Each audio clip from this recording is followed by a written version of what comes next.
Tabik pun.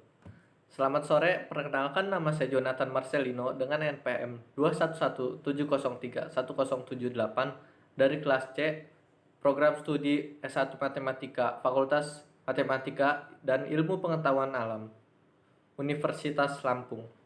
Topik yang akan saya bahas saat ini yaitu mengenai pesawat asal Malaysia dipaksa mendarat TNI Angkatan Udara yang diposting oleh kanal berita Detik News pada tanggal 15 Mei 2022. Dari hasil pemeriksaan penerbangan kemarin itu tersebut tidak dilengkapi dengan flight clearance atau FC dan flight approval atau FA. Kemudian Lanut Hang Nadim berkoordinasi dan melaporkan kejadian tersebut ke kantor otoritas Bandar Udara Wilayah 2 Medan untuk proses penyidikan lebih lanjut dan oleh pihak penyidik Pegawai Negeri Sipil atau PPNS. Pesawat milik sebuah perusahaan Malaysia ini tengah melaksanakan misi kalibrasi alat bantu navigasi pesawat oleh pilot perusahaan FCSL Inggris. Marsma Indan mengatakan, sebagai negara yang berdaulat, Indonesia berkewajiban menjaga kedaulatan wilayahnya termasuk wilayah udara.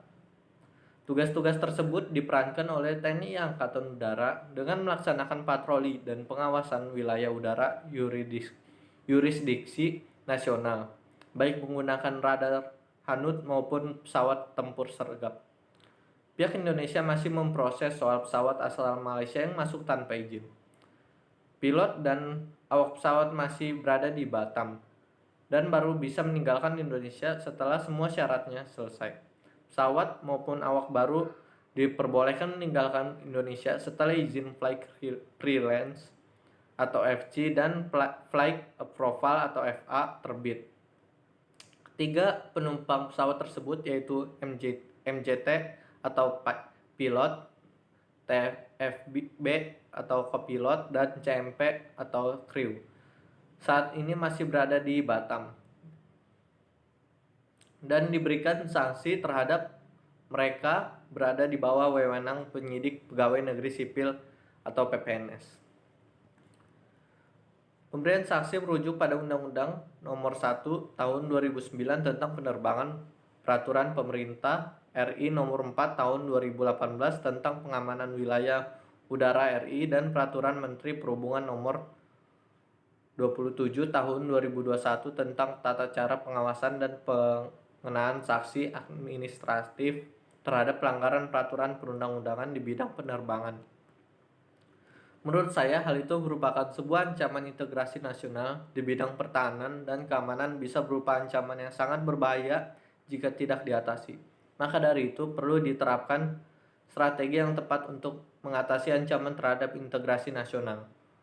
Undang-Undang Dasar 1945 telah mengatur strategi pertahanan dan keamanan bangsa dalam mengatasi ancaman militer yang tertuang dalam pasal 30 ayat 1 sampai 5 Undang-Undang Dasar 1945 yang berisikan tentang ayat pertama, tiap-tiap warga negara berhak dan wajib ikut serta dalam usaha pertahanan dan keamanan negara. Ayat kedua, usaha pertahanan dan keamanan negara dilaksanakan melalui sistem pertahanan dan keamanan rakyat semesta oleh Tentara Nasional Indonesia dan Kepolisian Republik Indonesia sebagai kekuatan utama dan rakyat sebagai kekuatan pendukung. Ayat ketiga, Tentara Nasional di Indonesia terdiri atas Angkatan Darat, Angkatan Laut, Angkatan Udara sebagai alat negara bertugas mempertahankan, melindungi, dan memelihara keutuhan dan kedaulatan negara. Ayat keempat, Kepolisian Negara Republik Indonesia sebagai alat negara yang menjaga keamanan dan ketertiban masyarakat, bertugas melindungi, mengayomi, melayani masyarakat, serta menegakkan hukum.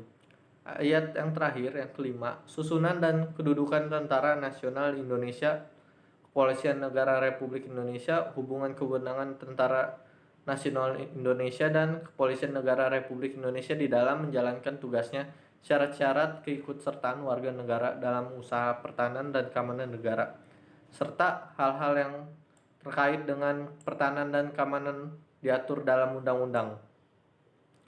Di mana yang sudah kalian baca bahwa sudah terjalani dengan baik strategi pertahanan dan keamanan bangsa dalam mengatasi ancaman militer. Ketentuan dalam pasal 30 ayat 1 sampai 5 tersebut menegaskan bahwa usaha pertahanan dan keamanan negara Indonesia merupakan tanggung jawab seluruh warga negara. Jadi, pertahanan dan keamanan negara tidak hanya tanggung jawab TNI dan Polri, tetapi juga masyarakat sipil. Itu saja yang dapat saya tanggapi. Jika ada kesalahan kata mohon dimaafkan. Terima kasih.